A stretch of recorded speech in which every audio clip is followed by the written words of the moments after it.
COVID forced us all away from the leagues for a moment, and we've all jumped in on YouTube, and it's great to see that. And I have no doubt WALPL, they'll all adjust, and it'll all work out. And the sport's growing. As Devin has said many times, all ships rise with the tide, and at the moment the tide is rising on the sport, so we'll be good. Yeah. So how I look at all this is we kind of need everything, but just to look at a situation. So when, like, for match to happen, whatever money it is, so they say it's considerable amount of money, blah, blah, blah. So who is paying that money? If you have a sponsor, that just means someone gave you the money to Armwrestle. But if that money would come from pay-per-view buys or something like that, that would mean first we need to develop sport to be so interested that this many people buy pay-per-view, that it's, how to say, reusable again. Because we have seen this time and after time again, where people will come, invest their money, like they will, this didn't work out how I planned, and they will leave. Promotions come and go. Big money tournaments come and go. To sustain things, we need leagues. Now it's coming in that every athlete is a brand, so every athlete has their 1,000 fans that follow him, that want to see him pull. So we have a league of 20 of these people, at least 20,000 people want to see, and it's rentable. So in my eyes, making these matches where it's big money, but no one is actually paying for that match is kind of a little bit ridiculous, because it will just end, you know. If not sustainable. Not sustainable. Yeah. Sorry, I was looking for that word. Yeah, like PL, and everyone's giving trash to Igor. I'm like, you guys don't understand what he has done for the sport. How much of his own money he has invested, basically with no return, just for the love of the sport. To say he's businessman and everything else, like looking at how they make the events, you know, they need to generate so much money for it to be profitable. And they basically just all the time, like Igor told me, they're catching up, and he felt that very soon, finally, he would not need to invest any of his own money for that. You know, the sponsors and everything would pay for that. But before that, it's catching up, and it's love for the sport. And these people that will come in and they will give like $50,000 match, boom, from here. Where did that money come from? It just got there. No one invested in it. No one's looking at it. And it ends and it's gone. This is where we need leagues. Leagues keep consistency. You know, consistency with viewers and consistency with athletes. If athletes creating their own brands, talking, they have more following, they're bigger, impact, this is where the monetary value of matches go up.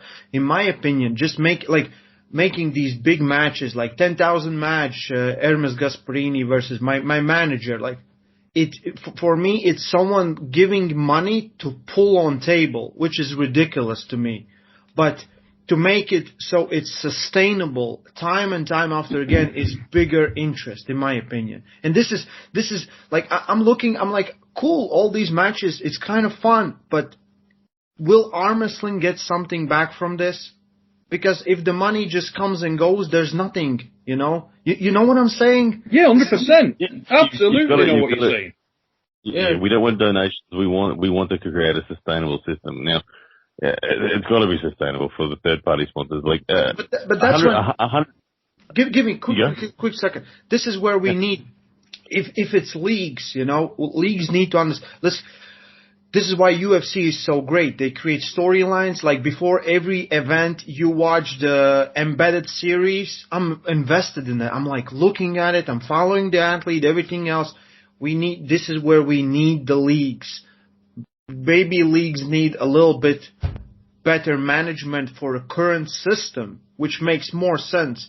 But we need leagues that will take this basically umbrella and put on us and say, like, you're safe here. Just, you know, we need you to do your thing. Because before this year, There was no YouTube channels. There was no presence. Like, no one know how great the singer Vitaly Laletin was when he sang the Sweet Home Alabama, or what he was, Country Roads or something like that. That was such amazing video, you know, and all the interactions and with Levon and everyone else. And this is what we need. And this will create arm wrestling more sustainable, not matches just coming out of arm wrestlers. And arm wrestling is not realistic in many ways on that, though, right? Because for many years that conversation's been out there, and for many years you're banging your head against a brick wall trying to get a lot of people to understand the fact that arm wrestlers want people to be stars before they are stars. They want people to be paid a lot of money before there is a market to pay them that money. Yeah. And as you say, the lack of sustainability there is something which is self-perpetuating because of that attitude. If you look at the UFC struggled along and almost went bankrupt because of the fact they didn't have big investment. And if you knew, as I do personally, a lot of the fighters that were fighting on early cards, you'd be shocked if you knew what those guys were fighting for. Yep. We're talking they were fighting for a couple of $1,000. Yeah. That was the purse, the total purse. In the below 10 grand in many cases. But Turkey event, I don't know. I don't believe they received huge amounts of money. They love arm wrestling. They wanted to do it. If Engin would created his promotion and said, like I said, Engin makes the best matches in the world we want to see. Like the quality. Like looking at that event and event before the matches he made, like just look back at Turkey when he first faced Arthur. Like one match was, you know, kind of boring. Everyone else was war. The same here. And I'm like, this is really good matchmaking from Engin, putting on, athletes came in. But the problem was that in climate like this, where he was right now, he didn't want extra interest in that match. So no. They never told where it's very realistic circumstances, isn't it? Yeah, but if it would be like you did Arm Wars, there was no contracts to my knowledge with Arm Wars athletes, or was there? No, because we didn't. The big difference was with Arm Wars, and the concept of Arm Wars is as follows. We were looking to, my purpose with Arm Wars was to build arm wrestling. And it did. People came back to Arm Wars, not for one athlete. Because I didn't want to own your likeness. When I said to you, all right, and okay, you're an Arm Wars athlete now, I own your likeness, I control you. My investment in that is, if I'm creating a situation where arm wrestling is in growth, arm wrestling is bigger, and I'm making sure that people get a fair crack at the whip, then you'll want to come back and you'll compete there. And I'm giving you a platform in order to build your brand and to enjoy what you do, which is unlike anything else. Imagine we're 6 years later, like all your matches are happening right now. Like you would really think about making contracts and keeping these athletes a little bit closer because they have better investment, you have better investment. They're coming in with a little bit of a fan base that will look at their matches, follow their matches, be interested in their matches, their interviews, everything else. And you have this amazingly huge, respected platform of arm wrestling. Once you've got a situation where, number one, the sport is established. Number two, there is a genuine market for the sport that's identifiable and clear. Then you can start having those conversations. It's always been chicken and egg with arm wrestling to a degree, you know. And arm wrestlers don't want to sort of play the game sometimes in that. They don't want to push themselves along.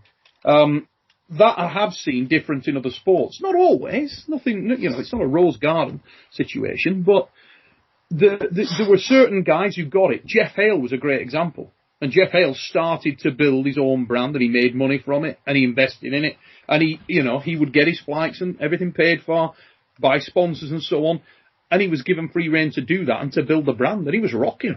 Yeah. And that was how the concept should work and how it did work most effectively. Yeah. You know, those who knew that, like, this is biggest platform you might see because it was shown on so many. Like, I was watching it on Eurosport every Thursday or Wednesday. What was it? You know, I was turning it on and watching.